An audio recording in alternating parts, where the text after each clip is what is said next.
Halo sobat-sobat, selamat datang di YouTube channel Heni Widiarani. Kali ini aku akan mengajak kalian mendengarkan kisah horor yang berjudul Bukit Pemakan Jiwa bagian 2. Terinspirasi dari kumpulan cerpen misteri karya Sweta Kartika. Sebelum dimulai ceritanya, jangan lupa di subscribe, like, share, dan komen. Terima kasih sobat-sobat. Inilah alur ceritanya. Sebagaimana kalian telah mendengarkan kisah Bukit Pemakan Jiwa bagian 1, di mana Agung dan teman-temannya beserta kliennya mengunjungi Bukit Sukmo Ilang untuk keperluan pemotretan calon pengantin. Saat di tengah sesi pemotretan di tepian danau, mereka malah sibuk teralihkan oleh temuan butiran-butiran emas di area danau. Sampai akhirnya mereka lupa dengan tujuan mereka ke tempat itu untuk apa. Kecuali Agung yang tersadar akan betapa kengeriannya di tempat tersebut. Hingga Agung berlari sendiri meninggalkan bukit tersebut menuju tempat di mana mobil-mobil yang mereka parkirkan di awal sebelum naik ke bukit tersebut. Sampai pada Agung mengalami kengerian yang tak pernah terpikirkan diisi kepalanya. Dari dalam mobil ia melihat kelima sosok lelaki bercaping merah memikul keranjang-keranjang anyaman yang berisi organ dalam tubuh manusia yang sudah terpotong-potong, termutilasi. Badan Agung terguncang hebat di balik kaca pintu mobilnya. Ia membekap erat mulutnya, telinganya berdenging, jantungnya semakin kencang menyaksikan banjir darah di depan matanya. Bagaimana nasib orang-orang yang ia tinggalkan di lokasi danau bekas penambangan emas liar? Jangan-jangan mereka dibantai oleh 5 lelaki bercaping itu. Pertanyaan-pertanyaan tersebut yang berkecamuk dalam pikiran Agung. Kelima sosok lelaki bercaping itu kini melintas di samping kaca kemudi. Tubuh Agung terkunci dalam geming meniadakan gerakan sekecil apapun agar dirinya tak ketahuan. Dari pojok matanya ia masih dapat melihat darah yang menetes dari keranjang pikulan, menyisakan jalur merah pekat di jalan berbatu di hadapannya. Telinganya refleks menajam mendengarkan sosok-sosok itu melintas sambil mengeluarkan bunyi meringkik bagai suara babi hutan. Ketakutan Agung telah sampai puncaknya. Lama ia menahan napas, tanpa disadarinya ia terkencing di celana. Siapa mereka? Apa yang telah mereka lakukan? Perlahan dirundung oleh kengerian dan rasa lelah, ia kehilangan kesadarannya. Sengatan sinar matahari membangunkan Agung. Matanya mengerjap menyaksikan biru langit siang dipenuhi awan putih yang berarak dari balik jendela mobil. Ia terjaga dengan perasaan kosong. Pandangannya nyalang teredar ke sekitar sambil mencoba mengembalikan ingatan terakhirnya. Bau pesing kencingnya tercium paling pertama, membantu upayanya menuju puncak kesadarannya. Begitu nalarnya pulih, hawa takut kembali menjalar. Ingatannya akan keberadaan terakhir teman-teman dan para kliennya, serta penampakan isi keranjang berupa organ dalam manusia yang dipikul 5 sosok lelaki misterius, sah dan meletupkan kengerian. Ia pun bergegas menyalakan mesin dan meninggalkan lokasi itu. Tak sampai 1 jam ia kembali menjumpai batas jalan aspal dan berjumpa dengan perkebunan kecipir dan pare. Kemunculan mobil yang ia kendarai memancing rasa ingin tahu para petani. Agung buru-buru memarkirkan mobilnya di tepi sebuah ladang dan dengan segera menghampiri para petani. Apa yang baru saja disaksikannya semalam diceritakannya sejujur mungkin hingga memicu keriuhan petani sekitar. Saat menjelang tengah hari, ketika ia diarak ke kediaman kepala desa untuk melapor dan dirawat, barulah ia tercengang. Minggu lalu saya lihat mobil sampean sama 1 mobil lagi nekat nerobos jalur terlarang ke Bukit Sukmo Ilang. Waktu itu kami kejar, sudah ndak ketemu. Seminggu lalu. Tanya Agung dengan mata melotot. Saya baru singgah semalam, Pak. Celana saya bahkan masih bau pesing. Tidak hanya Agung, kini semua warga terkesima dan terbingung-bingung. Tanpa menunggu lama, laporan Agung diteruskan ke kantor polisi yang terletak di batas kecamatan. Selain laporan kehilangan, Agung juga melaporkan kasus pembunuhan berdasar peristiwa terakhir yang ia saksikan.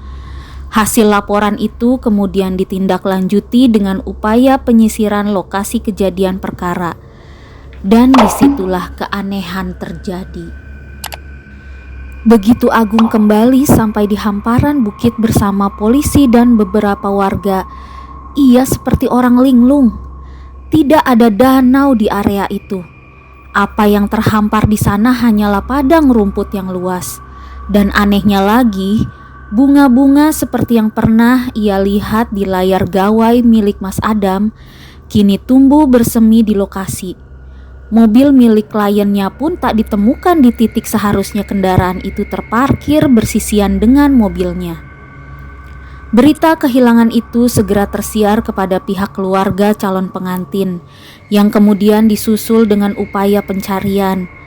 Keluarga Mas Adam dan calon mempelai pria menerjunkan tim SAR dan relawan untuk menyisir Bukit Sukmo Ilang. Di saat yang bersamaan, Agung yang telah pulih dari trauma memberanikan diri untuk mengabarkan peristiwa hilangnya Roni dan Ihsan ke keluarga masing-masing. Di hari ke-7 barulah pencarian itu mendapatkan hasil. Mayat Ihsan dan Mas Adam ditemukan tanpa busana di sebuah perbatasan hutan yang letaknya 3 bukit ke arah timur dari lokasi awal pencarian. Mereka dalam keadaan kering kerontang, diduga karena dehidrasi dan hipotermia. Penemuan mayat itu selain menjadi pukulan berat bagi Agung dan pihak keluarga, juga menjadi asa untuk terus melakukan pencarian sisa korban. Hingga kemudian di hari ke-9, tim SAR menemukan Roni dalam keadaan sekarat dan jiwanya terguncang di ladang sebuah perkampungan yang terletak di kecamatan lain. Setelah mendapatkan penanganan di rumah sakit, keluarga Roni harus menelan pil pahit ketika anaknya divonis mengalami gangguan jiwa. Nasib 2 calon mempelai itu masih belum jelas. Bahkan ketika pencarian sudah memasuki hari ke-20. Dari besarnya upaya keluarga calon pengantin itu barulah Agung tahu kalau keduanya punya kekayaan melimpah. Tak tanggung-tanggung helikopter pun diterjunkan untuk menyisir lokasi dan langkah itu kemudian dihentikan di hari ke-35. Misteri hilangnya 2 calon mempelai itu lalu diangkat oleh media daring lokal dan segera menjelma menjadi buah bibir warganet dan warga setempat. Kemistisan Bukit Sukmo Ilang kian kondang oleh peristiwa itu. Kirana fotografi yang dirintis Agung dan 2 rekannya akhirnya tutup. Setelah sebulan menyepi di rumah orang tuanya, Agung memberanikan diri kembali ke kantornya untuk membereskan semua inventaris dan berkas-berkas, dibantu oleh pamannya. Suasana di senja kala itu mendung. Agung duduk termenung di samping bangunan kantor yang berada di batas jajaran ruko dengan area persawahan di belakang. Memandangi burung-burung walet bermanuver, menangkap serangga-serangga kecil sebagai bekal mereka melewati malam sebelum hujan turun nanti. Namun lamunannya dikejutkan oleh kemunculan seorang remaja yang sepertinya pernah ia kenal. Sosok itu sepertinya muncul begitu saja di sampingnya. "Masih ingat saya?" tanya remaja itu. "Kak, kamu yang menggembalakan kambing di..." Agung bertanya balik keheranan. "Kok bisa sampai sini?" "Saya kan sudah peringatkan. Kenapa sampean semua nekat meneruskan kendaraan ke Sukmo Ilang?" Agung tak menjawab. Selain karena nalarnya tertegun dan bingung, ia enggan memperjalankan kembali memorinya ke permulaan peristiwa mencekam yang terjadi di Bukit Sukmo Ilang. Remaja itu lantas duduk membarengi Agung tanpa permisi. turut memandangi lautan padi yang bergoyang ditiup angin senja bagaikan ombak. Sebelum Agung bereaksi, ia mendahului membuka suara. Nama Sukmo Ilang didapat dari kelakar para penduduk yang bermukim di kaki bukit itu sejak zaman dahulu. Sebab di sana banyak anak-anak manusia yang kehilangan jiwanya, bukit itu memakan jiwa manusia. Agung tercekat. Di salah satu area perbukitan itu pernah dibangun tambang emas kecil. Awalnya sekelompok warga menemukan butiran emas di jalur mata air kecil yang mengaliri area persawahan. Begitu ditelusuri, emas itu ternyata bersumber dari salah satu genangan air di bukit itu. Akhirnya para warga yang semula bertani secara berjamaah menanggalkan cangkul mereka dan beralih menjadi penambang emas. Salah seorang dukun setempat memperingatkan para warga untuk berhenti menambang jika senja sudah jatuh, dan peraturan itu dipatuhi.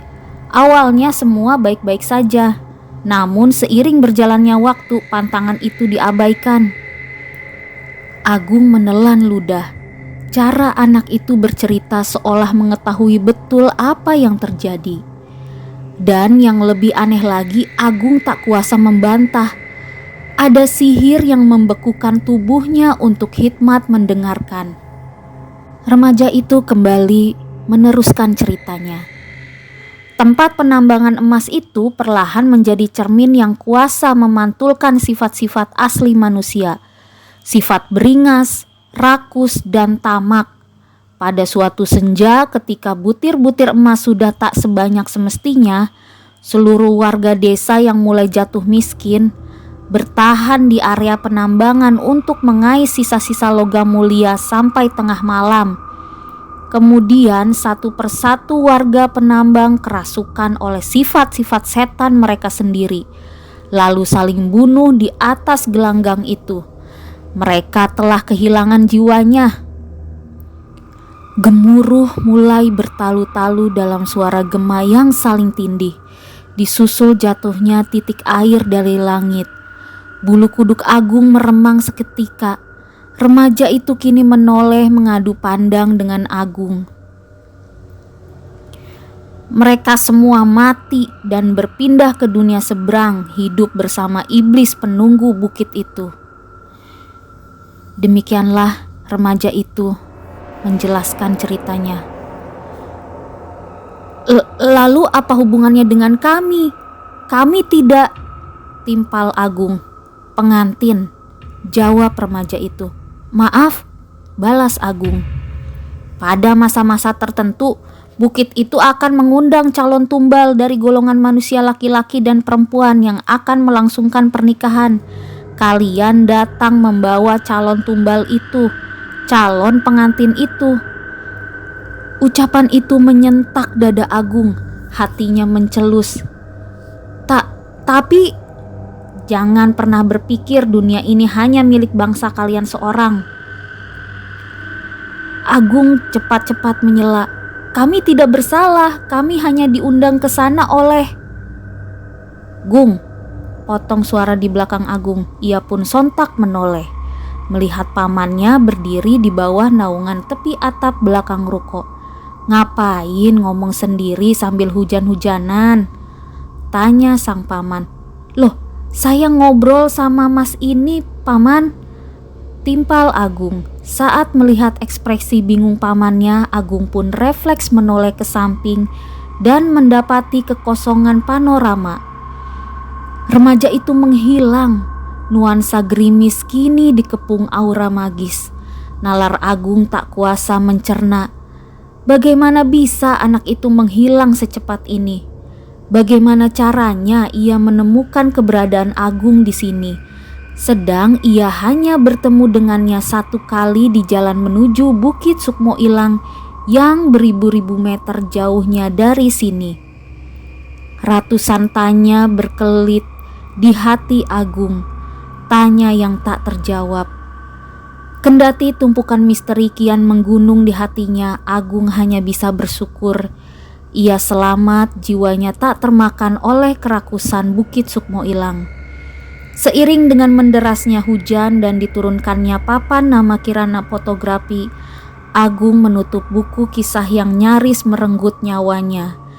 Kisah yang tertulis dengan tinta berdarah yang takkan lekang digerus waktu.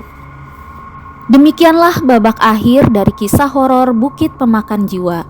Semoga kalian terhibur dan merasakan sensasi pengalaman horor yang tersaji di cerita tersebut. Terima kasih telah mendengarkan kisah horor dari aku. Jangan lupa di-subscribe ya, biar aku tambah semangat nyeritain kisah-kisah horor lainnya. Bye-bye.